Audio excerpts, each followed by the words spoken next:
हाँ तो बेटा हम क्या पद्य पढ़ा रहे थे ना, उसी को आगे बढ़ाएंगे। छंदबद्ध तथा लय युक्त रचना कहलाती है पद। यस, छंदबद्ध तथा लय युक्त रचना कहलाती है पद। कविता के सौंदर्य तत्वों को किसकी अनुभूति होती है? आनंद की। यस, कविता पढ़ने से हमें आनंद आता है ना। हिंदी का प्रथम महाकाव्य क्या है? पृथ्वीराज रासो। और इसके रचयिता कौन है? चंद्रवरदाई। बहुत इम्पोर्टेंट क्वेश्चन है, अक्सर आता है। निम्नलिखित में खंड काव्य है? नहोश, उर्वशी, कामायनी, लोकायतन। अंग्रेजी भाषा में लिरिक का समानार्थी क्या है? प्रगीत काव्य। प्रगति नहीं, प्रगीत। निम्नलिखित में आख्यानक गीतियां हैं? झांसी की रानी, रंग में भंग, विकट भाव, ये सभी। आख्यानक क्या कहलाते? जो बोली होती है। जयद्रथ वध है महाकाव्य, खंड काव्य, आख्यान, गेय पुस्तक, खंड काव्य। क्योंकि जयद्रथ वध महाभारत महाकाव्य का एक छोटा सा पार्ट लेके बनाया गया है। जब किसी से थोड़ा सा शीर्षक लेके उसका प्रसंग बनाते तो उसको क्या बोलते? खंड काव्य। और जो किसी के जीवन का बड़ा सा वर्णन होता पूरा, उसको बोलते महाकाव्य। छंदों का प्रयोग करने के लिए काव्य में निम्नलिखित होता है? लय, तुक, गति, प्रवाह, ये सभी। दृश्य काव्य की विशेषता है? अभिनय के माध्यम से देखना, रंगमंच पर प्रस्तुतिकरण करना। तो ये दोनों होंगे, ए और बी दोनों। प्रबंध काव्य के भेद हैं? महाकाव्य, खंड काव्य, आख्यानक गीतियाँ, ये सभी। कुरुक्षेत्र के रचनाकार हैं? शमशेर बहादुर, वेद व्यास, जयशंकर प्रसाद, रामधारी सिंह दिनकर।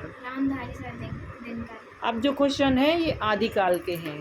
कौन से हैं बेटा ये? आदिकाल के। आदिकाल के।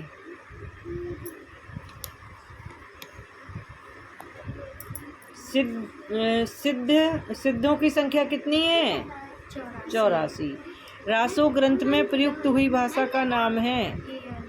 डिंगल और पिंगल। ये डिंगल और पिंगल बहुत पुरानी भाषाएं हैं। आल्हा खंड भारत के किस हिस्से में गाया जाता है? उत्तर भारत में। सारंगधर रचनाकार कौन है? हमीर रासो की। आदिकाल को अन्य किस नाम से जाना जाता है? वीरगाथा काल और चारण काल। आदिकाल को दो और नामों से जाना जाता है, वीरगाथा काल और चारण काल। खुमान रासो क्या है? प्रबंध काव्य।